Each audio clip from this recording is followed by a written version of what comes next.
Nggak salah saya milih spot ini. Lubangnya berserarak, Mang. Banyak sekali lubang belut ini. Setiap lubang demi lubang saya pancing dapat, Mang. Tidak ada yang gagal. Taksiran saya itu kalau ditimbang itu belutnya sekitar 2 kilo lebih lah gitu. Saya harus ditenggelamkan gini lagi.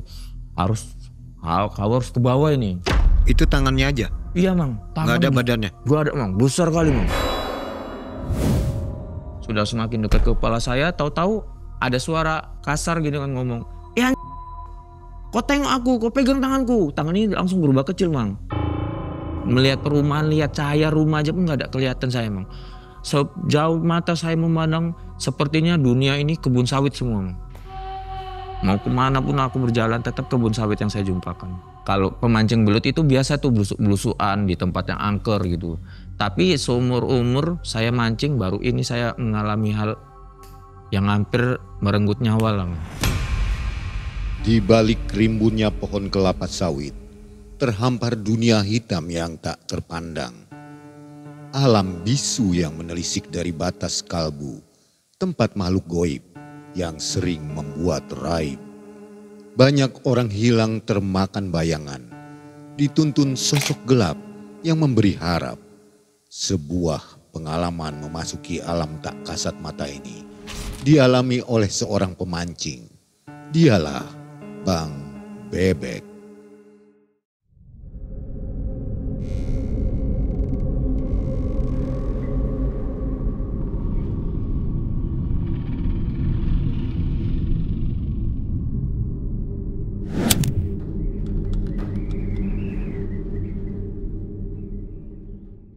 Selamat malam Sobat Malam Mencekam. Assalamualaikum warahmatullahi wabarakatuh. Waalaikumsalam warahmatullahi wabarakatuh. Yes, Sobat, hari ini Mang Ei dan tim sudah sampai di Medan. Akhirnya setelah berkeliling ya, dari Tarutung, Sibolga, akhirnya kita nyampai ke Medan. Sempat mampir juga di Danau Toba. Indah sekali ya. Jadi Sobat jangan lupa berkunjung ke Danau Toba kalau ke Medan gitu. Sobat, hari ini ada narasumber yang sudah kita undang, sudah kita dapatkan, namanya Bang Bebek. Ya. Wah, namanya Bebek nih. Jadi Bang Bebek ini adalah seorang pemancing mania. Tapi mancingnya mancing belut ya? Belut. Ikan saya tidak tertarik. Oh gitu. Itu untuk dijual atau dimakan? Kalau mancing ini ya kalau banyak, sebagian jual, sebagian untuk dikonsumsi keluarga gitu. Proteinnya tinggi gitu Iya ya? benar. Kadang nanti ada yang pesen ini, Mang. Kalau ibu-ibu habis melahirkan, kakak pesen lah gitu kan. Oh, kalau gitu? mancing, kakak pesen sekilo. Dalam seminggu berapa kali mancing? Seminggu tergantung hari libur, Mang. Setiap hari libur saya mancing. Pasti itu? Pasti itu, Mang. Jadi nggak piknik ya? Enggak. Pikniknya nanti kalau pas banjir. Karena lubang belut kan nggak kelihatan. Oh gitu. Kerendam semua. Jadi musim hujan, banjir nggak akan mancing? Nah, nggak akan mancing. Oke, lucu juga ya. Baik Sobat, kisah yang sekarang ini adalah tentang mancing juga. Dimana ketika mancing Bang Bebek dibawa ke alam goib. Gitu ya? Benar. Berapa lama di situ? 1 hari 1 malam sih. Dari Berarti jam udah 9 pagi. Cari orang dong? Iya. Warga udah nyari itu? Sudah. Satu kampung saya ke tempat lokasi saya hilang, Mang. Tapi tidak menemukan saya. Oke, seru sekali nih. Baik, Sobat yang ada di Medan, Horas, mudah-mudahan semua sehat, semua rezekinya melimpah ya. Amin. Terima kasih sudah selalu bersama Malam Mencekam. Saatnya kita mendengarkan kisah dari Bang Bebek. Malam Mencekam. Semakin malam, semakin mencekam. Ini dia Bang Bebek.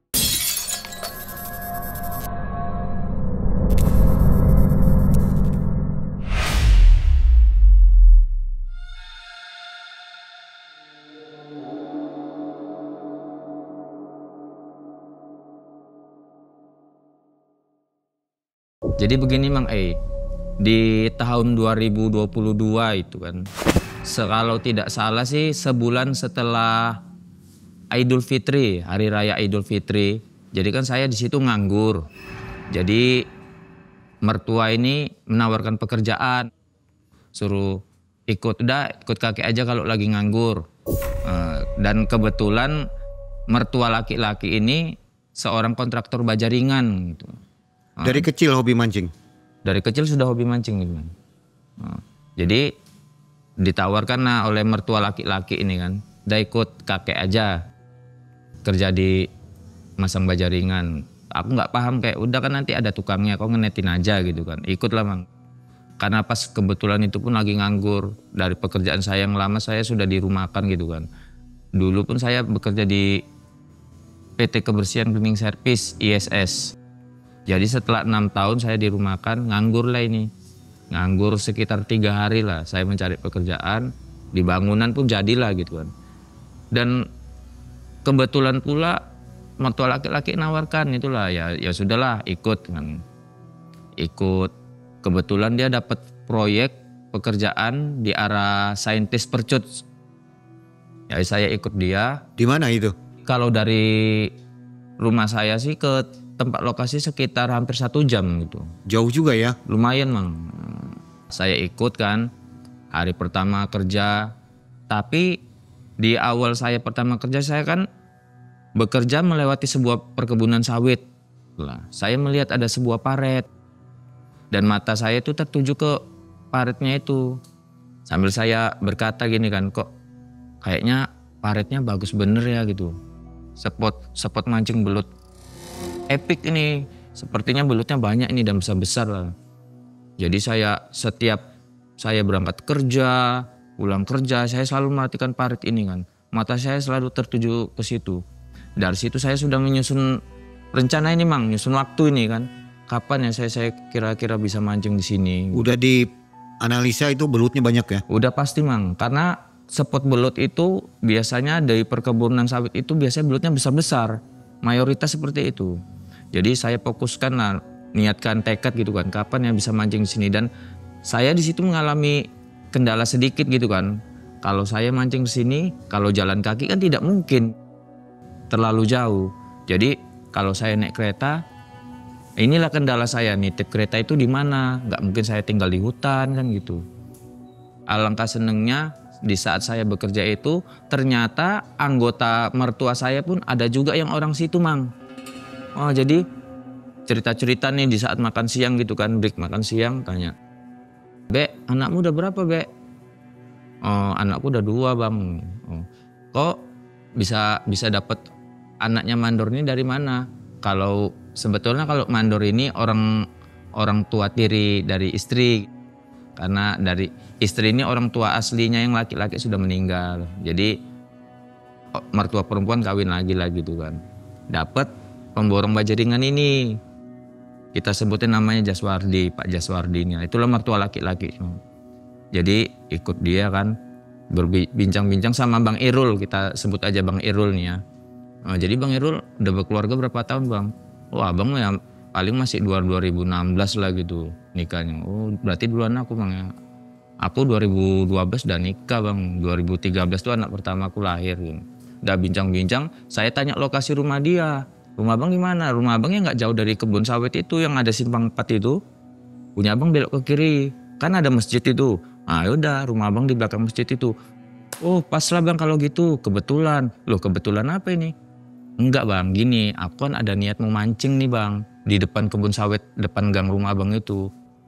Terus kebetulannya ya kan aku nggak mungkin dari rumah itu jalan kaki. Otomatis kan aku naik kereta ini Bang. Nah, rencana aku mau minta tolong Abang, aku mau nitip kereta aja gitu untuk mancing. Ya udah, kok ngapain bingung? Dateng aja mancing. Kapan kamu mancing? Ya nanti lah Bang hari Minggu pas libur. Ya udah dateng, Abang pun di rumah nggak kemana-mana kok.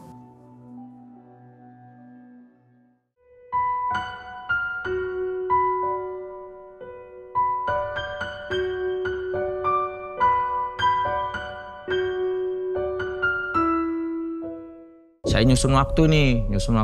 Kapan lah saya berangkat ini kan. Oh besok pagi aja lah, jam 8 saya gerak dari rumah. Jadi nanti ketika jam 6 sore baru keluar dari kebun itu, niatnya sih Mang. Dan ketika malam itu saya udah nggak sabar ini kan. Karena kan jiwa mancing saya ini menggebu-gebu gini kan.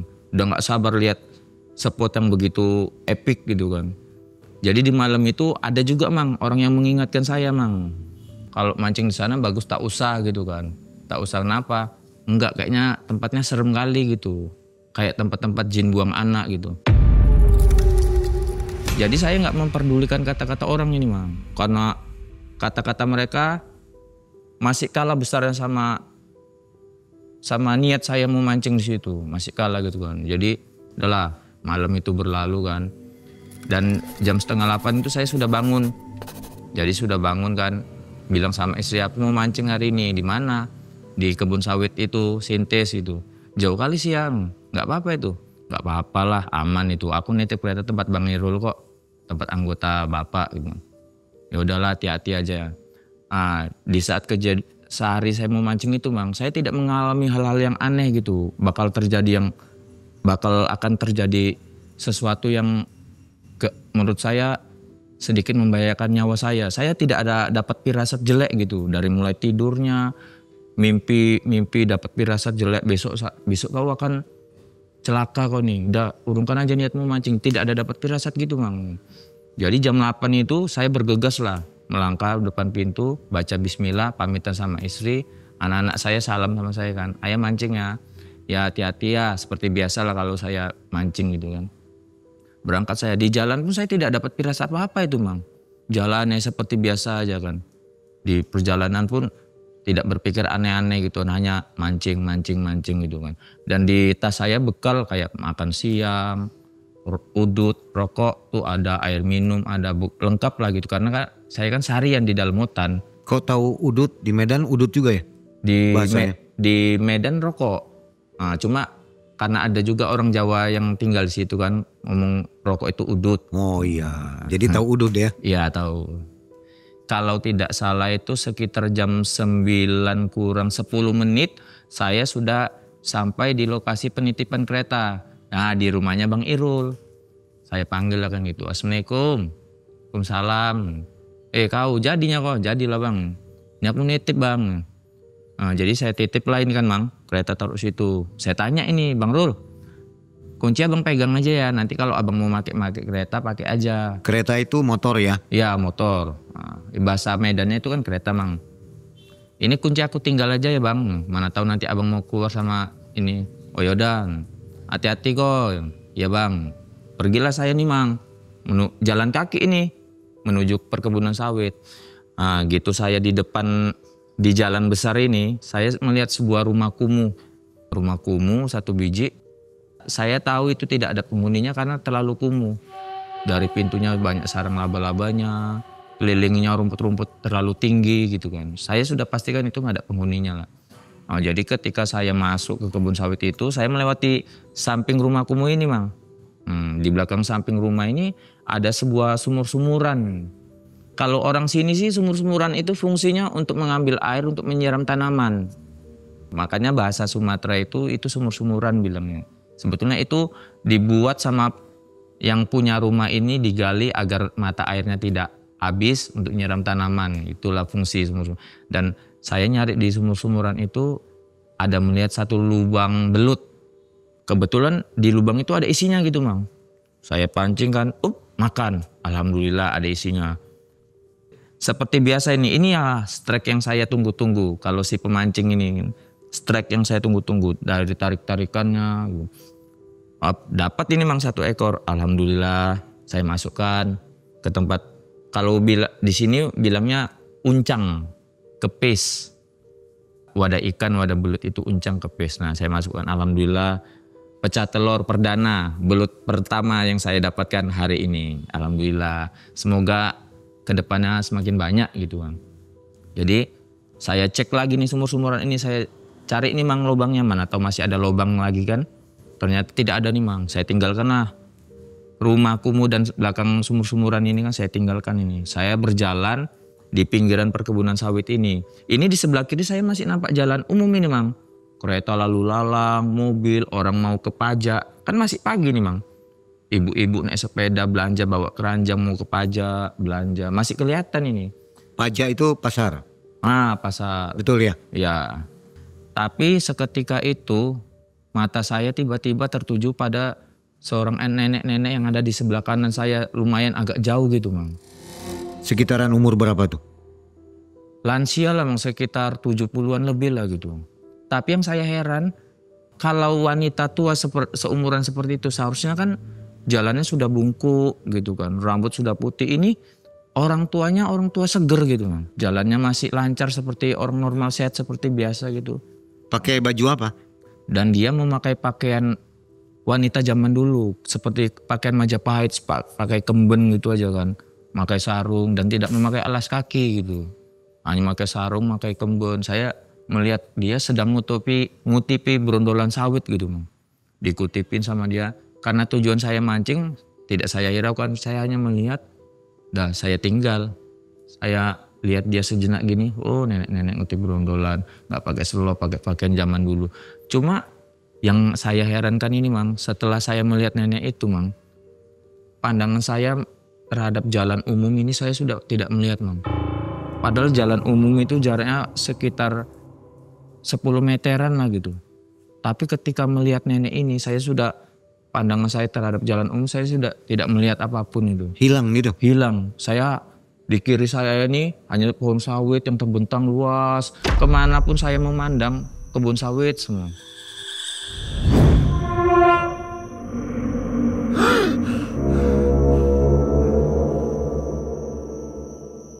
Saya di situ tidak heran karena sepertinya gini Mang, otak sehat saya ini sudah seperti kena sihir gitu.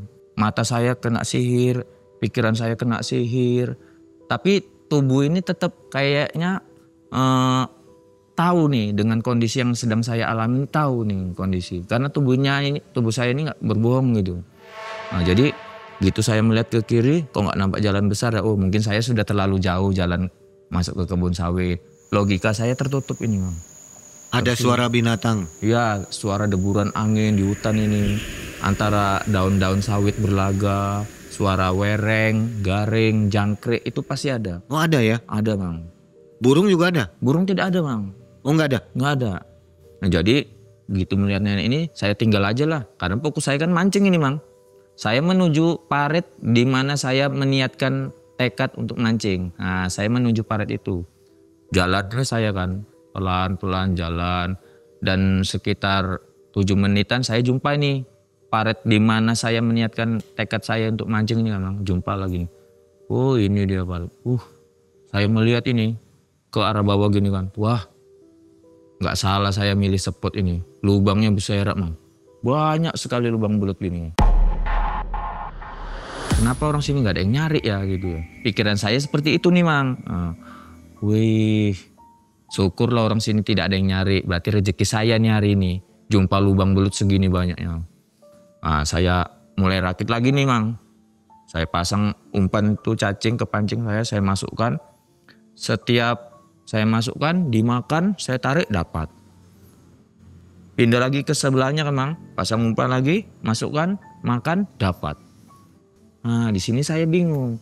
Kenapa di sini hari ini dan di sini kayaknya Dewi Fortuna itu lebih berpihak sama saya gitu kan. Kok mancingnya terlalu gampang di sini. Karena sebelum kejadian ini, saya kalau mancing itu kan paling kalau mancing jumpa 2 lubang. Dua-dua ada belutnya nih kan Mang. Satu nanti lepas Mang. Mocel lah gitu kan bahasanya gitu. Mocel lepas. Ini di saat kejadian ini terlalu enak gitu Mang. Setiap saya jumpa lubang belut saya masukkan. Cuman itu tadi Mang. Seharusnya kan saya curiga. Kenapa kok mancingnya hari ini enak kali gitu. Tapi kita kembali lagi. Ini pikiran waras saya ini kan Mang. Logika saya ini sudah kena sihir. Jadi saya tidak ada berpikiran seperti itu. Enak kali ya mancing di sini ya. Aduh, ya kalau kayak gini caranya bentar aja banyak ini dapat kan. Saya kan memakai jam ini Mang. Saya lihat, jam 10. Saya melihat nenek itu sekitar jam setengah 10. Dan nyampe di parit itu jam 10 kurang lah gitu kan, mancing gitu kan. Mancing. Jadi kalau tidak salah ini sudah jam 2:30 Mang. Saya sudah nelusuri parit ini kan. Setiap lubang demi lubang saya pancing dapat Mang. Tidak ada yang gagal. Tidak ada yang mocel. Semua berhasil. Saya balik lagi ke titik saya jumpa parit ini. Di situ saya melihat kan, udah jam 3 kurang ya kan. Bentar aja sudah penuh Mang wadah belut saya Mang.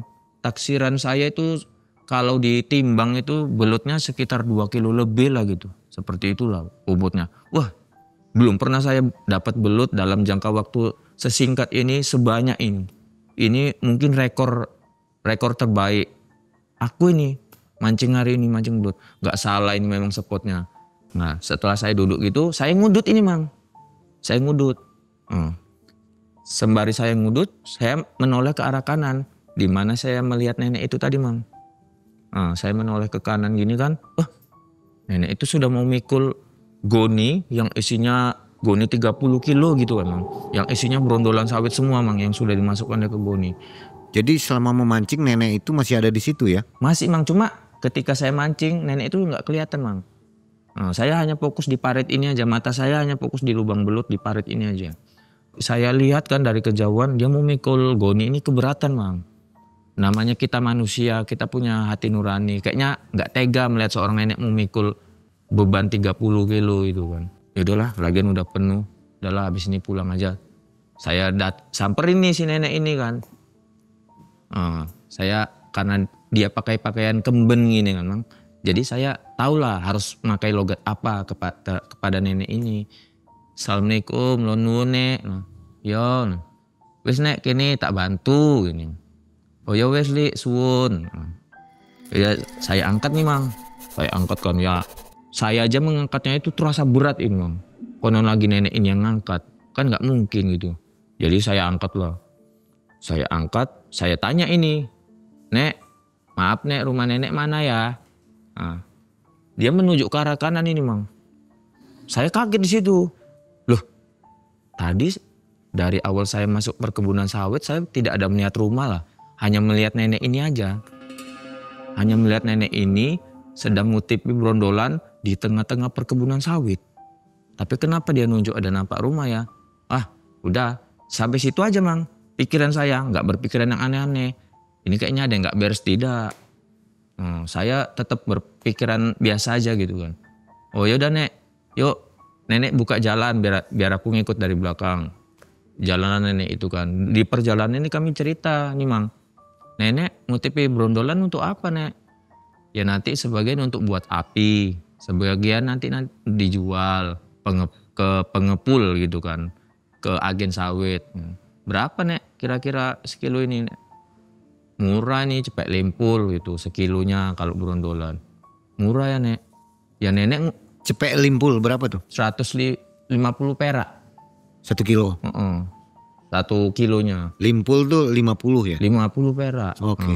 Dan saya pun nggak ngemang kalau bahwasannya 50 perak itu di zaman sekarang itu udah nggak laku. Tetap saya otak waras saya ini ditutup gitu kan. Seharusnya kan berpikir cepet limpul. Zaman sekarang kan limpul itu udah nggak laku. Di zaman sekarang di era 2022 itu kan sudah tidak laku. Tetap saya nggak berpikiran yang aneh. Saya tanya sambil jalan ini Mang, sambil mikul kok murah kali nek. Biasanya nggak segitu lah nek, memang segitu li. Oh iya. Tapi ya lah nek, saya pun nggak ngerti. Saya bukan pengumpul brondolan, nenek lah yang ngerti. Jadi ini segini banyaknya nek, jual semua. Iya lah li, paling sedikit aja buat nenek. Sedikit ajanya buat nenek untuk buat api kan gitu. Oh emang bisa nek buat api dari sawit? Bisa, dia kan mengandung minyak katanya gitu. Oh, tanpa sadar udah sampai nih depan pintu rumahnya. Sampai oh ini rumah nenek gitu. Jadi saya tanya, nek ini sawitnya mau diletak di mana nek? Mau ditaruh mana gitu kan? Dia berkata ini kan, Wesley dilikin ngarep pintu. Kalau bahasa Indonesia udah mas taruh depan pintu aja kata gitu. Nggak mau dibawa masuk aja nek, udah situ aja nanti mau nenek antar lagi ke agen. Oh ya udahlah, sini li masuk. Saya masuk. Saya gitu melihat masuk rumahnya satu tapak, saya terkejut Mang. Melihat rumah itu tanpa dinding sekat sama sekali.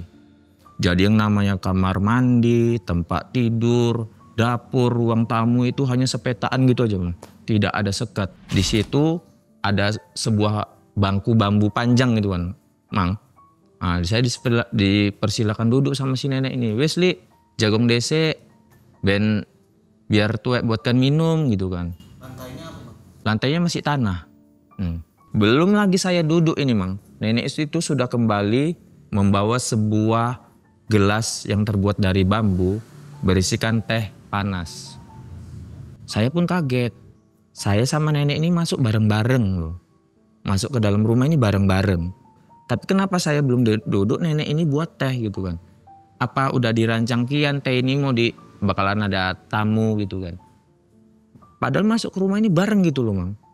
Nah, cuma kembali lagi otak waras saya nggak boleh bekerja gitu kan. Logika saya nggak boleh main di situ. Saya harus ngikuti di jalan dunia dia lah ini kan. Saya duduk disuguhkan gitu kan. Wes li dombe dese. Ya nek lah sambil menikmati teh panas itu kan Mang sambil cerita. Saya cerita ini. Nek, jadi nenek kenapa nek kok tinggal di sini sendirian gitu. Alali udah dari kecil memang nenek tinggal di sini. Gini loh nek, ini kan perkebunan sawit nek di tengah-tengah. Gini loh nek, kalaupun nenek sakit ataupun nenek perlu bantuan gitu, nenek mau minta tolong siapa? Coba cari rumah yang padat penduduk gitu loh nek gitu. Saya nengok kondisi nenek udah tua gini, tinggal di kebun sawit ini kayaknya miris nek gitu. Apa nenek nggak diterima apa di penduduk? Diterima sih Li. Memang nenek mau di sini, ini tanah kelahiran nenek. Gitu.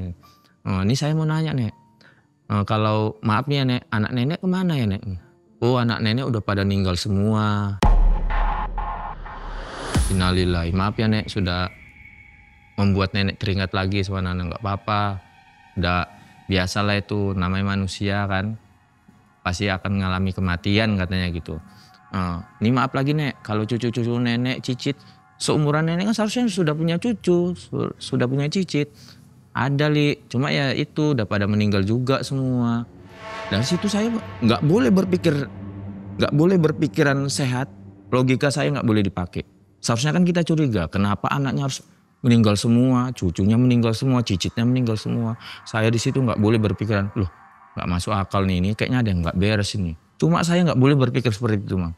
Saya harus berpikir mengikuti dunia dia, kemauan dia gitu. Jadi berbincang-bincang, sempat bercanda juga ini Mang.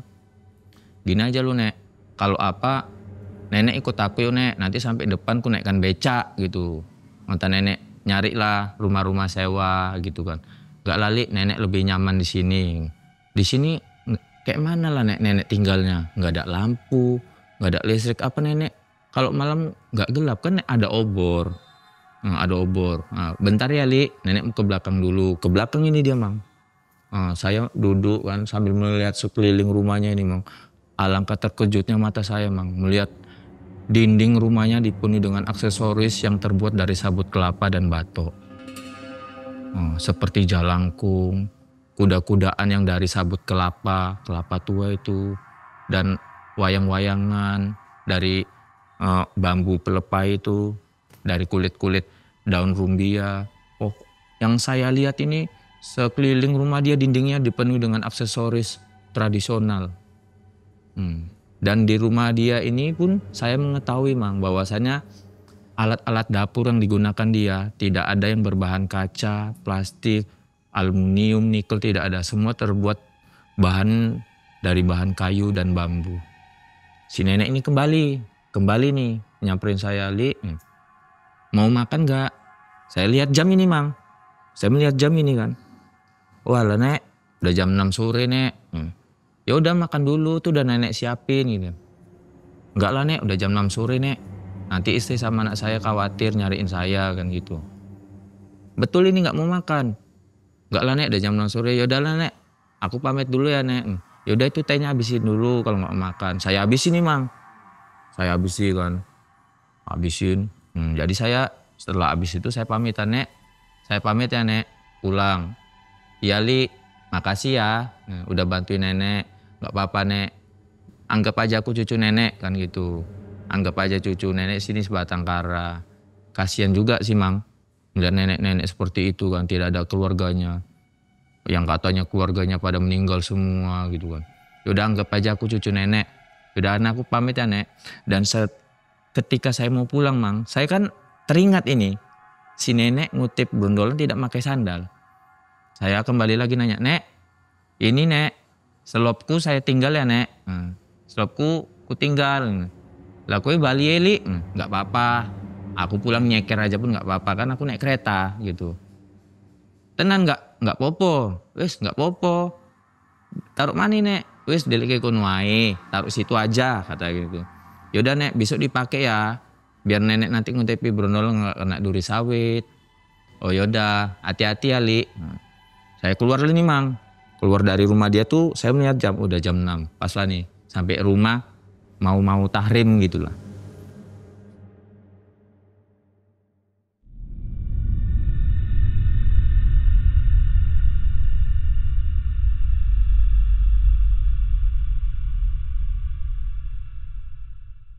Saya ninggalkan rumah itu kan, saya balik ke Simpang 4 Mang, di mana saya bertemu nenek itu. Simpang 4 nih Mang. Oh jadi di Simpang 4 itu saya berpikir gini, tadi saya masuk kebun sawit ini dari arah kiri. Nah, di arah kiri itu saya jalan, langkah demi langkah saya jalani Mang, itulah kanan kiri hanya melihat kebun sawit gitu kan Mang. Kanan kiri kebun sawit, depan pun kebun sawit. Saya terus berjalan sekitar hampir 1 jam lebih lah Mang. Ini mau menuju motor. Iya, saya mencari jalan ini Mang. Tujuan saya hanya nyari jalan besar itu dulu Mang. Belum nyari tempat saya nitip kereta, belum. Saya fokus untuk nyari jalan besar. Saya terus berjalan, langkah demi langkah saya lewati gini kan. Suara-suara binatang seperti jangkrik, wereng itu terdengar selalu tuh Mang. Terdengar suara deburan angin gitu kan. Cuman suasananya itu sedikit berbeda gitu. Kurang lebih 1 jam saya melewati kebun sawit ini. Saya berhenti nih Mang. Berhenti nih kan, saya berdiri sejenak. Kok udah segini jauhnya aku jalan kok nggak ada nampak jalan besar ya gitu ya. Apa aku salah jalan kan gitu. Oh mungkin bukan ini kali ya kan. Baliklah aku Mang. Nah saya kan berangkat kan sekitar hampir 1 jam lebih nih kan Mang. Balik lagi seharusnya kan sudah makan waktu 3 jam itu kan. Balik lagi ke perempatan saya jumpai nenek ini Mang. Oh mungkin saya ke arah kanan saja deh gitu. Ke arah kanannya aku Mang. Sama Mang, langkah demi langkah saya lewati. Suara binatang itu selalu terdengar di kuping saya kan. Jauh saya berjalan. Tidak ada jumpa jalan besar ini Mang. Tidak ada nampak jalan besar. Terus saya berjalan. Berpikir lagi saya Mang. Sebetulnya jalan besarnya di mana ya? Suasana masih terang. Sudah mulai agak petang deh Mang. Sudah mulai agak petang gitu kan. Dan di situ jam saya Mang sudah tidak berputar lagi.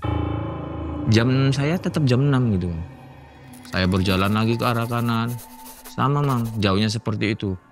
Saya berhenti kan. Loh, kenapa jalan besar tidak kelihatan ya? Sebetulnya aku tadi masuk ke kebun sawit ini dari arah mana ini? Coba deh aku balik ke perempatan aja lah. Balik ke perempatan kan Mang. Di situ saya sudah mulai cemas ini Mang, bingung. Karena tidak menemukan jalan gitu kan. Hah, kok gak ada nampak jalan besar ya gitu. Oh, 1 jalan lagi nih Mang yang belum saya lalui nih Mang. Jalan lempangan rumah nenek inilah terus. Jalan saya terus lagi kan. Langkah demi langkah saya lewati, suara binatang terus berbunyi. Langitnya hanya senja gitu aja Mang gitu. Jalan saya kan. Sekitar 1 jam lebih lah gitu kan. Berhenti lagi saya. Aduh, kok gak ada nemukan jalan sama sekali ya. Mau dari kiri, kanan, depan. Tidak ada nemukan jalan besar. Sebetulnya saya tadi masuknya dari mana ini gitu.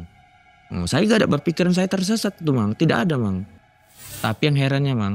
Sejauh saya melangkah Mang. Rumah nenek ini seperti ngikuti saya nih Mang. Kemana saya jauh berjalan. Rumah nenek ini selalu kelihatan gitu kan. Setiap saya melihat ke belakang. Aku jalan udah jauh kali loh. Kok rumah nenek ini masih kelihatan aja gitu. Seperti saya nih sedang berputar-putar aja gini. Melilingi rumah nenek ini. Kembalilah lagi saya ke perempatan itu Mang. Saya duduk ini temenung kan. Saya jongkok. Tapi gitu saya melihat ke belakang Mang.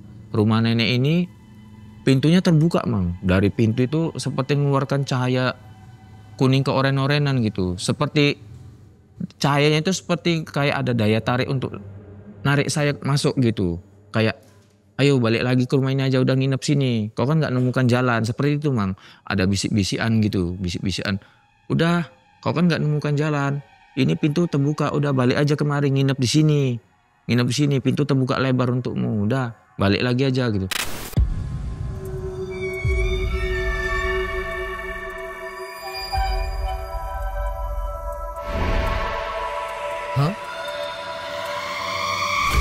tetap bertekad ini, enggak lah, masih senjanya kok, masih bisanya nih. Saya jongkok dulu kan gini Mang, jongkok. Saya sudah nggak mikir udut, saya sudah mulai cemas ini. Saya udah mulai cemas kan Mang, kok nggak nampak jalan gitu kan. Saya udah nggak kepikiran minum, ngudut, sampai bekal yang saya ini pun belum sempat makan gitu Mang. Sudah pikiran saya udah campur aduk lah gitu kan, cemas. Cuma nggak panik gitu Mang. Karena ya kita kan laki-laki, ya mental kita kan sedikit agak kuat gitu kan. Jadi di situ saya jongkok gini kan, berpikir tadi aku dari kiri jalan pun gak ada nemu jalan besar lah gitu, jalan umum. Di mana saya masuk kebun sawit itu, ke kanan pun tadi sama juga, seperti itu juga. Lurus saya pun ke depan sama juga. Sebetulnya saya tadi masuk ke kebun sawit ini dari mana? Cuma saya berpikiran gitu aja Mang, berputar-putar. Tanpa yang saya sadari, itulah yang saya bilang tadi nih, tubuh ini seperti mengetahui keadaan yang sedang saya alami Mang. Saya tidak ada niat pengen nangis, cuma tanpa saya sadari air mata ini menetes Mang. Saya kan ngelap gini loh, kok nangis gitu. Kok mataku mengeluarkan air mata ya gitu kan. Kayak mata ini, tubuh ini merespon dia, apa yang sedang saya alami ini. Saya sedang dalam kondisi gawat darurat ini. Mental saya, saya nggak boleh takut gitu kan. Kalau pemancing belut itu biasa tuh blusuk-blusukan di tempat yang angker gitu. Tapi seumur umur saya mancing, baru ini saya mengalami hal yang hampir merenggut nyawa lah Mang. Saya pun bingung kok mengeluarkan air mata, kenapa ya gini. Cuma telah saya jongkok ini Mang. Saya berdiri lagi kan, melihat gini kan, melihat ke belakang ini. Rumah nenek ini kok makin terang aja ya lampu rumahnya itu kan. Makin gitu, melihat ke rumah itu selalu ada bisikan, udah balik aja, tinggal di sini aja dulu gitu kan. Lagian bentar lagi kan malam gitu kan. Bentar lagi malam. Enggak lah, saya bertekad. Saya di situ masih ingat anak istri Mang. Saya harus pulang karena di rumah ada yang nunggu saya, anak istri saya nunggu saya kan gitu. Saya harus pulang gimana pun caranya. Saya akan tunggu sini, mana tahu saya dapat clue lah, dapat kode jalan keluar menuju, ini jalan besar dari sini, saya tunggu gitu kan. Dan di situ Mang, fakta yang mengejutkan Mang, saya nggak bisa mengucap yang namanya ayat-ayat suci Al-Quran Mang. Mulut saya, lidah saya ini kayaknya sudah tersihir. Saya nggak boleh mengucap yang katanya asma-asma Allah itu, saya nggak boleh menyebutkan Mang. Tadinya mau ngucap apa? Iya, mengucap astagfirullahaladzim, la ilaha illallah, Allah Akbar, tidak bisa Mang. Lidah saya ini seperti tersihir Mang. Jadi inilah saya melihat, berdiri ini kan, melihat kanan, kiri, ke depan, melihat langit-langit ini kan, melihat jam, sebentar lagi gelap ini. Nah, dan di situ Mang, di saat itu juga saya melihat Mang, ada 3 orang sahabat saya Mang, lewat ini Mang, tidak jauh jaraknya, sekitar 50 meteran lah gitu kan, sekitar 50 meteran, jalan bertiga ini Mang. Jalan di perkebunan sawit, tapi yang herannya Mang, mereka jalan di atas rumput Mang.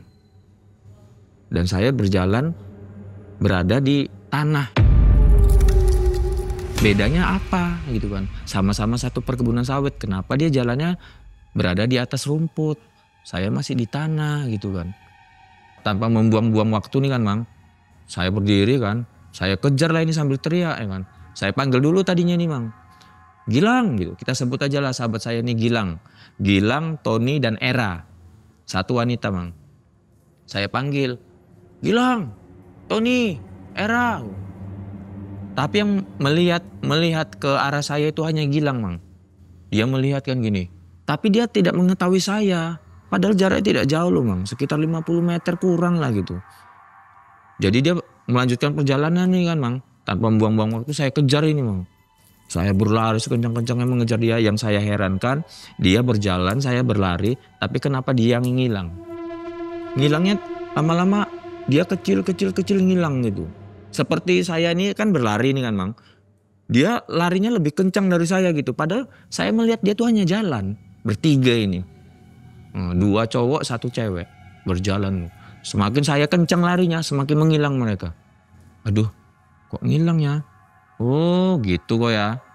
Sombong kok dipanggil. Kok nggak tahu nih, aku udah cemas ini nyari jalan besar. Malah kalian dipanggil nggak nengokin. Muncullah niat buruk saya ini Mang. niat buruk saya.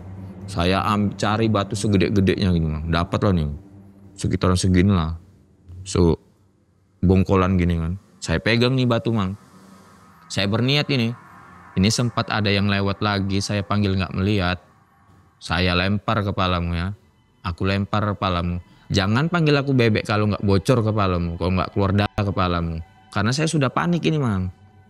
Sambil jongkok nih saya megang batu ini Mang. Niat saya jelek ini. Siapa lagi yang lewat ya. Tapi entah kenapa Mang. Ketika saya berniat jelek seperti itu Mang. Tidak ada lagi orang yang lewat Mang. Tidak ada lagi yang lewat. Waduh. Apa mereka dengar ya niat burukku kan gitu. Aduh jadi merasa bersalah nih. Saya letakkan lagi nih Mang batu nih Mang. Saya campakkan gitu kan. Yalah. Nunggu aja lah. Nunggu aja. Sekitar 2 jaman lah ada saya nunggu di situ kan. Melihat kanan, kiri, depan, melihat ke belakang lagi. Asik. Rumah nenek ini aja yang kayaknya punya daya tarik gitu. Agar saya balik lagi gitu kan. Udah, mau sampai kapan kau di situ? Gak akan kau nemui jalan. Udah kemari aja kan gitu. Besok kan masih bisa. Udah ini malam kau nginep aja lah di sini. Seperti gitu Mang, ada bisik-bisikan gitu kan. Kembali lagi air mata saya menetes ini Mang. Semakin banyak ini Mang.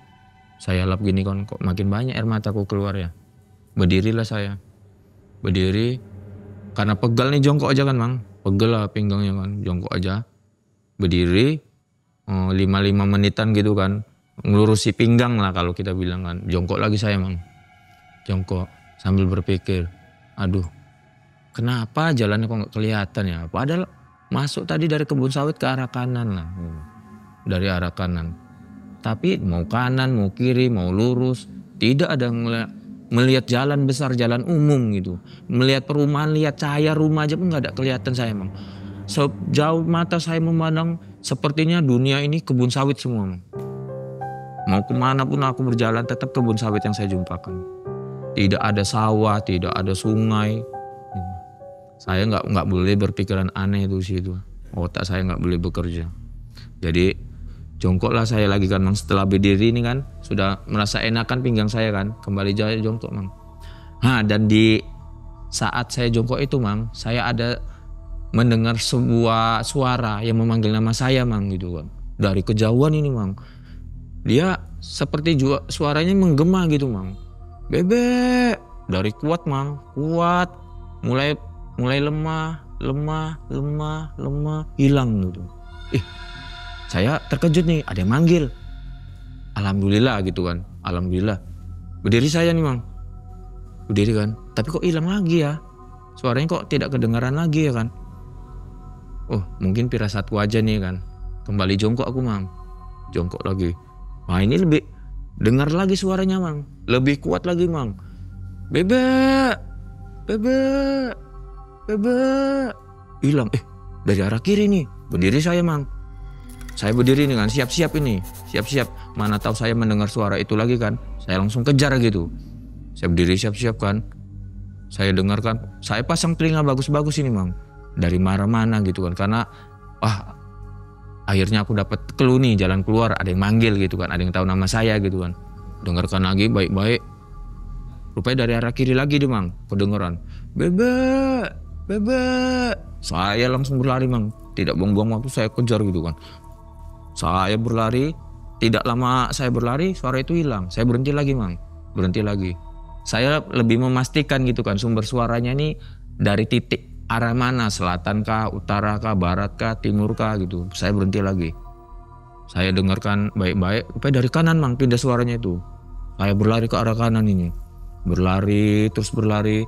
Bebek. Iya betul dari kanan. Lari saya Mang nih. Saya lari kencang-kencangnya hilang lagi Mang. Saya berhenti lagi kan. Dari arah kiri lagi dia keluar. Bebek. Bebek. Saya kejar lagi Mang. Kejar lagi. Gitu hampir 4 kali ke kiri, 4 kali saya ke kanan berlari gitu Mang. Yang terakhirnya ini Mang. Terakhirnya suaranya pelan. Pelan kali kan Mang. Saya kejar ini Mang. Di perlarian saya ini Mang. Tiba-tiba suasana menjadi gelap Mang.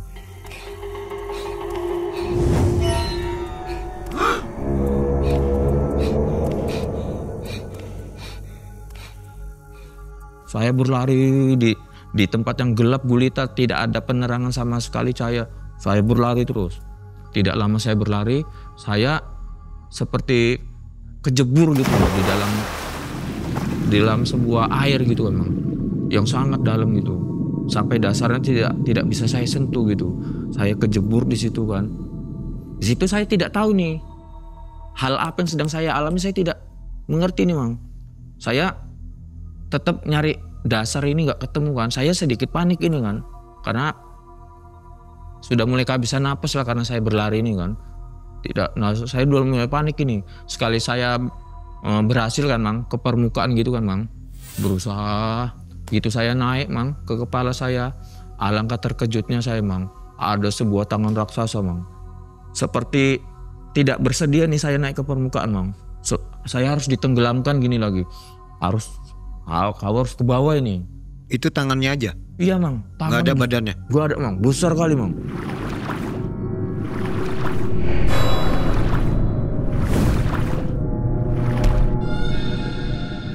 Jadi gitu saya melihat ke atas gini kan, melihat tangan segitu besarnya, saya semakin takut, semakin panik, Mang. Di situ saya berteriak, Mang, di air itu.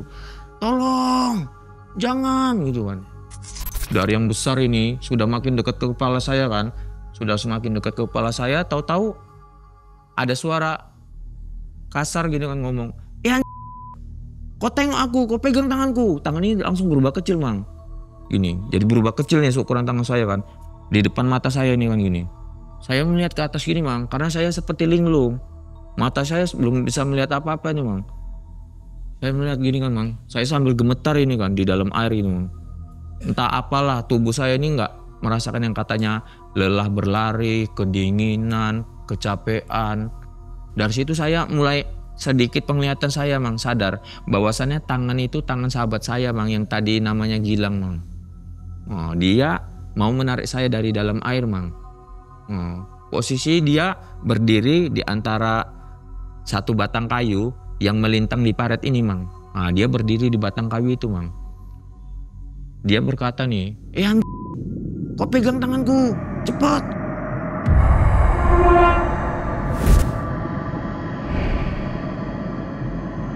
Saya masih linglung ini, Mang. Saya harus megang atau enggak, gitu kan. Dipaksa aja ditarik tangan saya nih, Mang. Tangan saya gini kan dipaksa aja ditarik sama dia. Ditarik karena posisi badan saya kan udah berat. Tas saya udah ada isi airnya semua gitu kan. Akhirnya dia nggak kuat nahan beban badan saya, Mang. Akhirnya dia ikut kejebur. Kami dua kejebur lah ini, Mang. Bagusnya dia masih bisa ke tepi gitu kan, Mang. Ke tepi dia. Saya masih di tengah ini. Saya masih linglung. Saya belum tahu harus berbuat apa. Saya harus ke pinggir kah, kemana kah? Saya masih linglung di situ. Jadi datanglah adik ipar saya. Adik ipar saya. Kita sebut aja namanya Yunus. Dari situ, bang, cepet bang tarik tanganku, bang. Di situ kesadaran saya sudah mulai kembali nih, Mang. Kesadaran saya, mata saya seperti sudah melihat, sudah kembali normal seperti manusia layaknya biasa gitu, Bang. Gitu ditarik dia dari dalam air kan, Mang. Ditarik paksa. Saya kan terlungkup ini di tepian paret itu, di tepian itu rumput lah kita bilang kan, Mang. Terlungkup saya gini kan. Di situ saya terkejut, Mang. Di situ saya sudah melihat jalan besar, sudah melihat rumah, sudah melihat orang begitu ramai, Mang, mengelilingi saya, Mang. Begitu ramainya orang. Saya tidak ada yang kenal, sudah ramai orang mengelilingi saya ini, Mang, gitu kan. Dan alangkah terkejutnya saya, Mang, ketika saya melihat gini, loh, kok gelap sini ya? Kok gelap gitu? Si Gilang ada? Ada, Mang. Memang nyata ada ya? Ada, itu Gilang sahabat saya, Mang, gitu. Sahabat karib saya lah di rumah gitu kan. Saya terkejut juga nih, Mang. Ini jalan. Ini jalan, tapi kok gelap ya? Kok udah malam gitu kan? Udah malam. Padahal kan tadi masih sore, masih jam 6 kan nih. Udah malam. Rumah-rumah sudah dipasangi lampu semua, Mang. Lampu-lampu jalan sudah pada hidup, orang berlalu lalang. Rame bener lah orangnya di situ kan, Mang. Di situ saya masih linglung ini, Mang. Masih linglung, seperti kita hilang ingatan. Saya ini siapa? Mereka ini semua siapa? Saya ada di mana?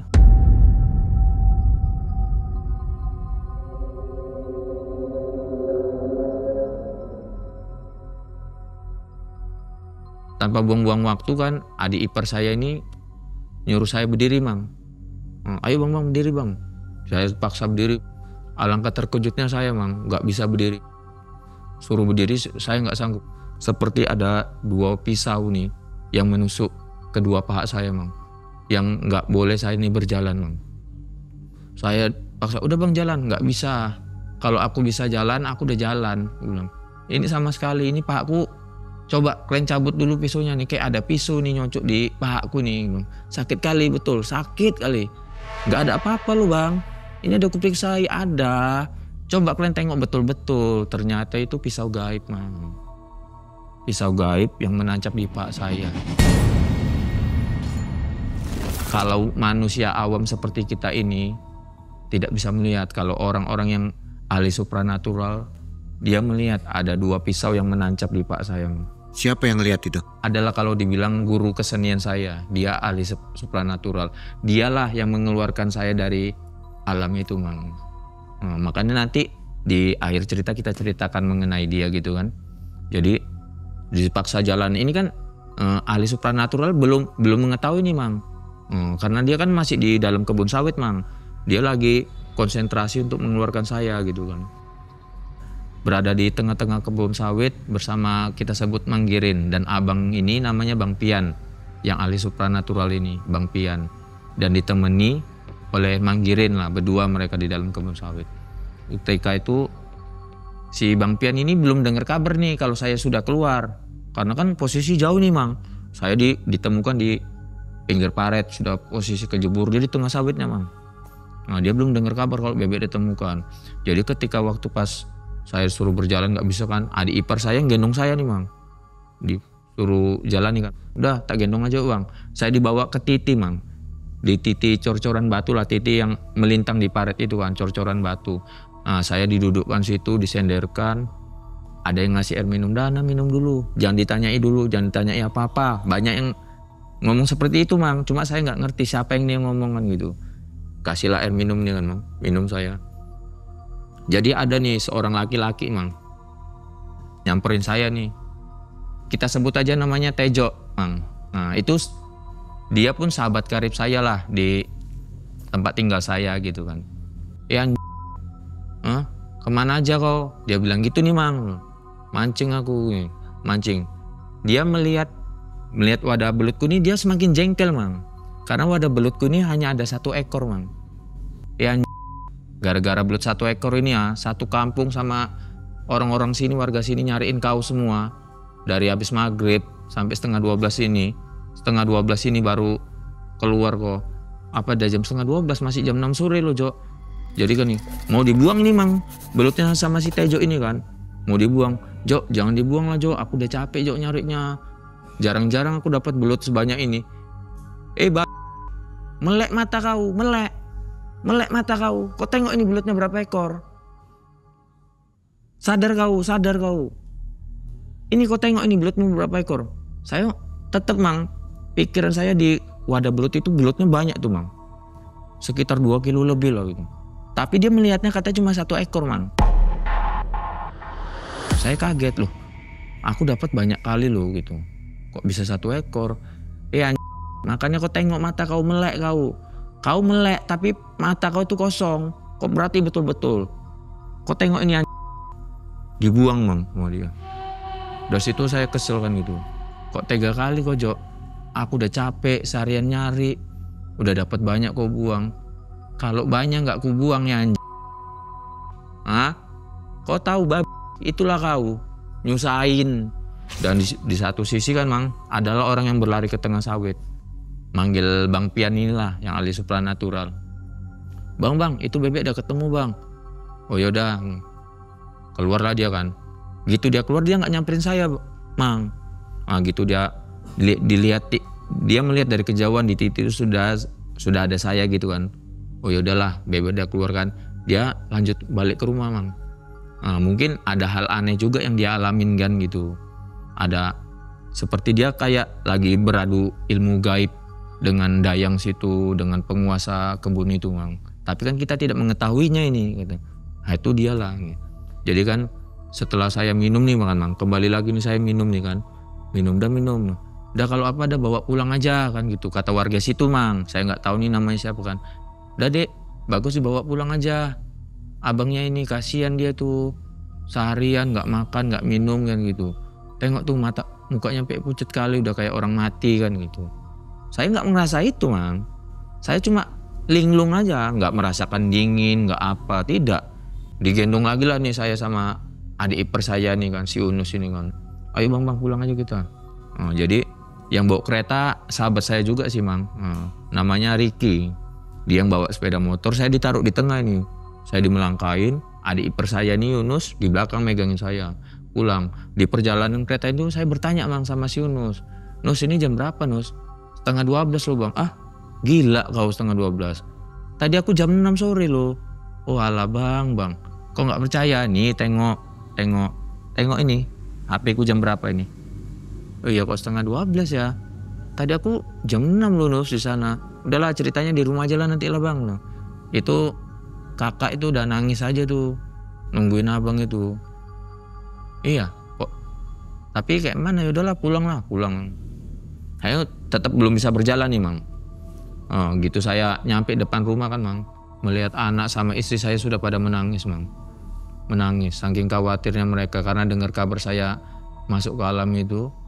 Gini mang ya, istri saya ini dengar waktu pas percakapan telepon antara Bang Irul, rumah yang saya titipin kereta ini, dengan mertua laki-laki saya mandor. Karena di hubungan telepon itu kan Bang Irul berkata nih, Dor, cobalah Dor, kemari bawa orang pinter. Kenapa Rul? Enggak, tadi Bebek mancing nitip kereta di sini.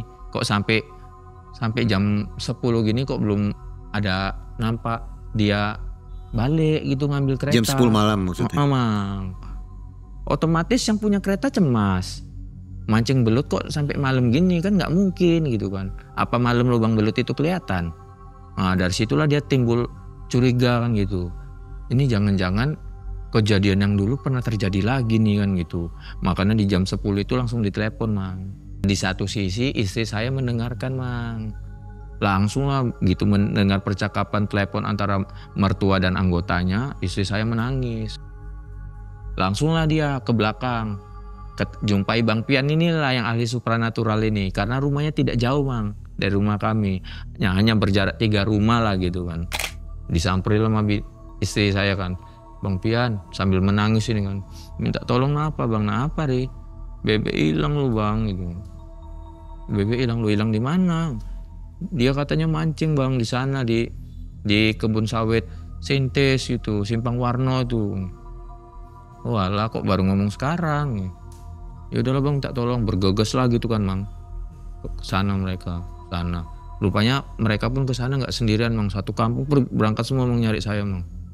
Dan fakta yang mengejutkan mang, yang saya mengetahui bahwasannya nenek itu mang bukan wujud nenek aslinya mang, melainkan dia siluman ular yang menjelma sebagai nenek-nenek, agar saya ini tidak merasa oh janggal ini kan gitu. Kata siapa itu?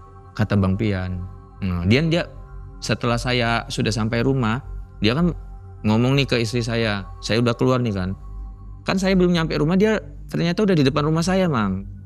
Gitu saya sampai depan rumah, udah jangan diapain dulu, mandikan aja dulu.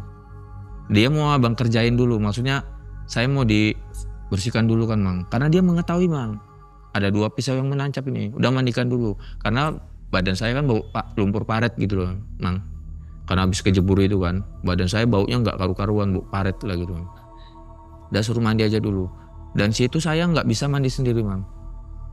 Di situ istri saya lah yang membuka pakaian saya semua dalam kamar mandi, dia yang mandiin, dia yang ngeramasin, dia yang nyabunin mang.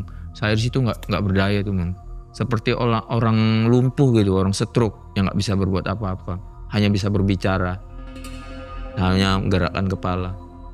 Istri saya yang mandiin, istri saya yang nita, dipakaikan baju. Setelah pakaiin baju, saya disuruh berjalan lah ke rumah Bang Pian ini, kan rumahnya tidak jauh dari rumah saya, kelang 3 rumah aja. Saya ditita istri saya berjalan sana. Rupanya dia sudah menyiapkan sebuah gelas berisikan air daun bidara mang. Yang konon katanya air bidara itu kalau diminum pada orang yang masih dapat gangguan gaib, itu pahitnya melebihi apapun, Mang. Benar apa yang dia bilang, Mang. Saya minum, Mang. Waduh, jangankan satu tegukan, satu tetes saja nih kayaknya tidak tertelan karena begitu pahitnya, Mang. Belum pernah saya mengalami pahit yang sedahsyat ini gitu kan. Karena badan saya masih ada gangguan gaibnya, Mang. Tapi kalau badan saya ini sudah bersih gitu kan, minum itu seperti minum teh tanpa gula gitu. Nah, hanya seperti itu aja. Tapi gitu saya mau meneguk gitu kan, aduh Bang, nggak sanggup aku Bang, pahit kali, udah diminum. Justru kau masih ada gangguan tuh di badanmu kan gitu. Nggak tertelan ini loh Bang, udah minum aja, banting tutup hidung. Saya paksakan ini, Mang, karena dipaksa dia kan. Saya minum. Akhirnya gitu minum kan, Mang, baru setengah gelas Mang. Saya tahan, nggak tahan nih, Mang. Saya keluarkan lagi, saya muntah di situ, gitu. Dah setelah itu saya suruh konsentrasi kan, Mang.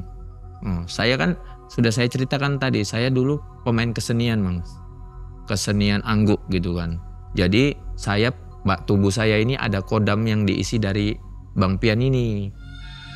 Tubuh saya ini ada kodamnya gitu kan. Jadi kodam saya ini suruh manggil lah, saya suruh panggil. Kalau bahasa kami prewangan aja lah, Mang, kita sebut, Mang, ya. Prewangan. Udah panggil aja prewanganmu kan gitu. Konsentrasi kan, Mang. Konsentrasi, panggil prewangan, dibersihkan lagi kan, Mang. Dibersihkan sama dia. Ini, Mang, pisau yang menancap di paha saya nih, Mang. Saya terasa ini seperti kayak daging sedang dikermut gitu, Mang, dicakar. Nah, itulah pisaunya lagi dicabut sama dia, Mang. Daging saya seperti lagi dikermus gitu, Mang. Aduh Bang, sakit kali Bang. Udah tahan. Kau mau jalan gak? Tahan ya. Aduh, sakit kali tapi Bang.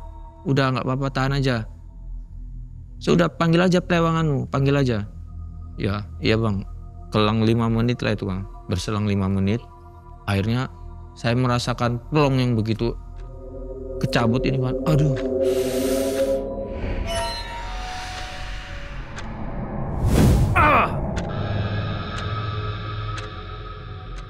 Coba berdiri, suruh berdiri saya nih, Bang, sama Bang Pian kan, berdiri saya. Masih ngilu-ngilu aja sih, Bang, sakitnya udah nggak ada, Bang, nih. Tapi udah bisa jalan kan, udah jongkok lagi.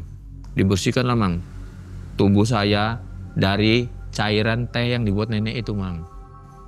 Nah, dia mengeluarkan cairan teh ini, itulah yang buat saya tuh linglung, Mang. Saya seperti orang gila gitu, peleng gitu. Jadi dia mengeluarkan cairan teh yang sudah saya minum itu kan, dikeluarkan dia. Setelah dikeluarkan, baru saya pikirannya normal lagi, Mang, seperti semula gitu kan. Situ baru dia suruhnya saya duduk ini kan, cerita, coba ceritai awalnya kayak mana sih, Abang pengen tahu gitu. Saya ceritakan nih kan, Mang, dari awal mula saya masuk kebun sawit itu, niat saya kemana gitu. Abang cuma pengen nanya kejujuranmu aja. Di tempat mereka tuh gelap? Enggak, Bang, enggak gelap. Jadi kayak mana? Jam 6 sore gitu, petang senja pas. Ini Abang kasih tahu sama kau ya, di alam mereka itu tidak ada yang namanya langit gelap. Nah, di situ saya, berarti pasnya. Kenapa jam waktu saya itu berhenti gitu? Nah, berarti dari situ saya mengetahui sebuah fakta, Mang. Di kejadian yang saya alami ini, saya mengetahui sebuah fakta bahwasannya di alam mereka itu tidak ada yang namanya langit gelap malam hari. Nah, ujung waktu mereka ini mentok jam 6 petang senja lah gitu. Langit keoren-orenan seperti itu ujung waktu mereka, Mang. Tidak ada gelap. Makanya saya kaget. Saya di alam dia kan senja nih. Tapi ketika saya keluar, tahu-tahu sudah jam setengah 12 malam. Saya terkejut ini kan. Oh, berarti pas yang diceritakan Bang Pian ini. Nah, dia nanya, kau sempat dikasih apa aja? Cuma dibuat teh, Bang, aku tadinya disuruh makan. Kau makan? Enggak aku makan, Bang, karena aku nengok udah jam 6, aku pulang. Oh, bagus lah. Kalau kau pulang makin payah, Bang, ngeluari kau dari situ. Kalau kau sempat makan, sempat kau mengiyakan tawaran nenek itu untuk makan, lebih sulit lagi Abang mengeluarkan kau dari situ. Jadi saya bertanya ini, Mang, kan saya kaget. Bang, aku mau nanya nih, Abang kok bisa tahu, Bang, aku ada di situ bang. Kalau jasadmu, ragamu, abang nggak bisa nengok. Kodam kau yang abang isi, itu yang dampingin kau. Syukurnya di situ bang gitu. Percaya nggak percaya, itulah fakta bahwasannya dia bisa mengetahui titik saya berada di mana dari kodam yang dampingi saya ini bang. Tapi di situ kodam saya ini nggak berarti bang. Kalau dibilang pamornya kalah lah sama raja di kebun sawit ini, siluman ular. Sedangkan saya perewangan untuk di kesenian aja. Pamornya, powernya sudah kalah jauh. Makanya kodam saya di situ tidak berkutik apa-apa. Jadi bang, abang bisa mengetahui itu dari kodam yang abang isi sama aku bang, perewangan itu. Iya, kalau abang nggak pernah ngisi perewangan ke badanmu, waduh, payahlah gini. Karena waktu pas abang lihat tuh, abang nggak nampak ragamu. Abang hanya melihat kodam kau itu mengelilingi kau aja tuh, keliling. Cuma nggak nampak ragamu, dia hanya keliling-keliling. Abang pasti berpikir gini, ini kodam yang kuisi nggak mungkin ninggalkan raganya, nggak mungkin ninggalkan tuannya, pasti di situ juga. Dan fakta yang kenapa mang saya menolak makan itu mang, kenapa saya menolak tawaran makan dari si nenek itu, di saat itu juga lah Bang Pian ini sudah berusaha menarik saya mang. Kalau kebetulan dia nggak menarik saya keluar mang, mungkin saya sudah makan mang. Di saat nenek itu nawarkan, disitulah Bang Pian sudah berusaha menarik saya keluar dari alam dia itu.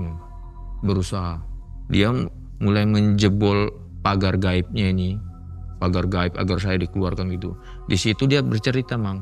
Dia bertarung dengan siluman ular ini. Tapi yang alhamdulillahnya ini Bang Pian ini kita sebut Bang Pian. Dia punya ilmu marifat Mang. Marifat itu ilmu segala-galanya untuk mengalahkan siluman Mang. Syukurnya dia pernah belajar ilmu marifat ini. Jadi untuk melawan siluman ini dia gunakan bekal marifat itu. Mungkin kalau dia tidak ada marifat, waduh, saya tidak tahu lagi nasib yang saya alami Mang. Mungkin status istri saya akan berubah janda dan anak-anak saya akan berubah yatim. Dan saya ditemukan mungkin keesokan harinya dalam kondisi yang berbeda dengan kondisi yang sudah tidak bernyawa gitu. Jadi tempat itu tempat apa? Daerah apa itu? Angker. Angker sih Mang. Pernah kejadian sebelumnya? Di situ Mang tidak jauh dari kebun sawit itu Mang. Ada ya kami orang Sempali inilah. Kalau saya kan tinggal di Sempali nih. Orang Sempali menyebutnya itu sumur Jepang. Di sumur Jepang itu sumur yang tadi itu?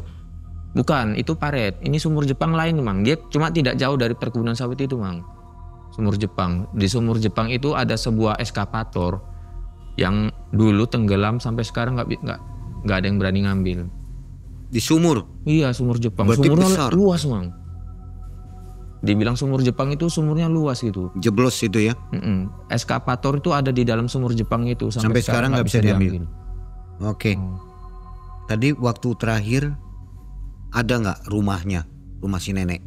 Rumah si nenek ketika gitu saya keluar, saya tidak melihat rumah nenek itu lagi. Udah hilang? Udah malam ini Mang, sudah gelap. Saya hanya melihat ke arah kebun sawit itu kan, itu gelap gulita udah tuh Mang. Udah gelap gulita, nggak ada nampak cahaya sedikit pun, nggak ada itu. Dokumentasi yang dikirimkan ke MM itu gambar rumah apa?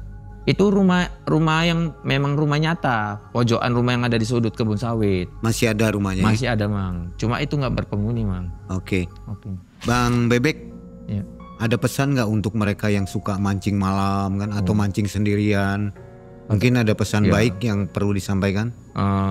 Untuk para penonton dan untuk para pemancing tim malam mencekam, terutama untuk kita semualah yang masih berada di atas muka bumi.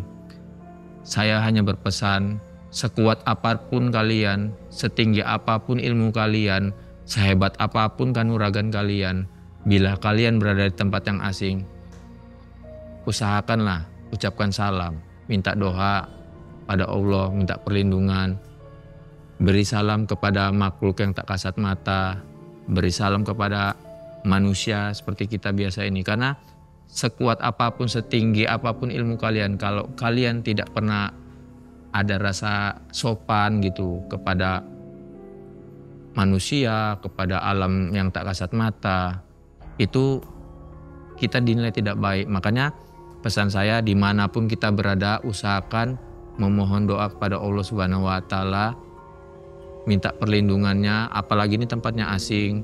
Dan selalulah ingat makhluk tak kasat mata itu selalu ada di mana-mana. Jadi ucapkan salam pada mereka. Apalagi suka memancing sendirian ya. Iya benar. Itu lebih bahaya lagi.